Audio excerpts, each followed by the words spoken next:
Yeah, I spoke to someone on the polling booth who were counting or scrutineering in Ryde today, and that was swinging back a bit towards the Liberals. Yeah. Now, the Liberal Party does now have some soul-searching to do. What do you think what went wrong here? I mean, you know, I know we're talking about not a massive landslide win like when Barry O'Farrell came in or Kevin Rudd came in. You know, sometimes when you do have a change of government after a long period of time in the wilderness, there are very strong results. Tony Abbott, another one. We're not seeing that here, but it still is a very strong result from Labor, particularly when you look at their primary here compared to their primary vote at the federal election. Yeah. So what do you think the Liberal Party needs to do to regroup? Yeah, so I mean, yeah, the truth is we can frame it in whichever way, but they won the election. So that's just the truth of it. You're right that in 2011, when Barry O'Farrell had his landslide, he went from 35 seats to 69 seats. We're now talking about Labor possibly getting to a majority in its own right, but that seems more and more unlikely. But they ran a disciplined campaign. They were hungry for the victory. They were a united party. They also ran a really small target campaign as well. And I think it has to be said that they, at least in the eyes of voters, appear to have somewhat rehabilitated the Labor brand over the last few years. But I think there's the other side of that as well, which is we have to be honest as a coalition as well as the Liberal Party that we didn't run as disciplined a campaign. I think that after 12 years, sometimes voters think, well, you know, it's time to change again. And we had a bit of dysfunction, some things that we could have done better, and you'd have to say that that contributed to the result as well.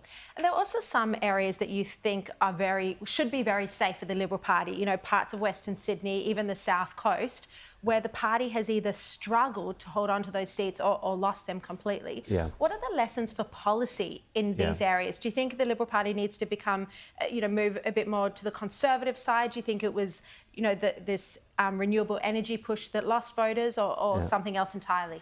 I think maybe the cop-out answer here, though, is that it's all of the above. I mean, the truth is that we didn't have policies or we didn't have a message that resonated across the state, and we had swings against us on the Northern Beaches, the North Shore. We had swings down south and in Western Sydney.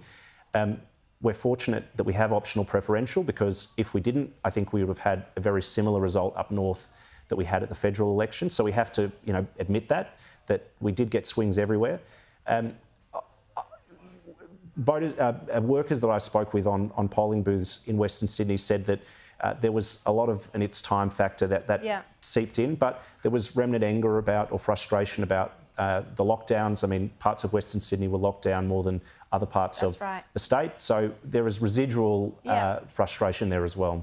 Look, I also want to ask you about the party process. That one of the big problems, and it's not totally unusual for the Liberal Party or any party, but it was a big problem that you had about 10 seats where there wasn't a candidate, very shortly before the actual election campaign, so they didn't have a chance to do work on the ground. What do you think needs to change?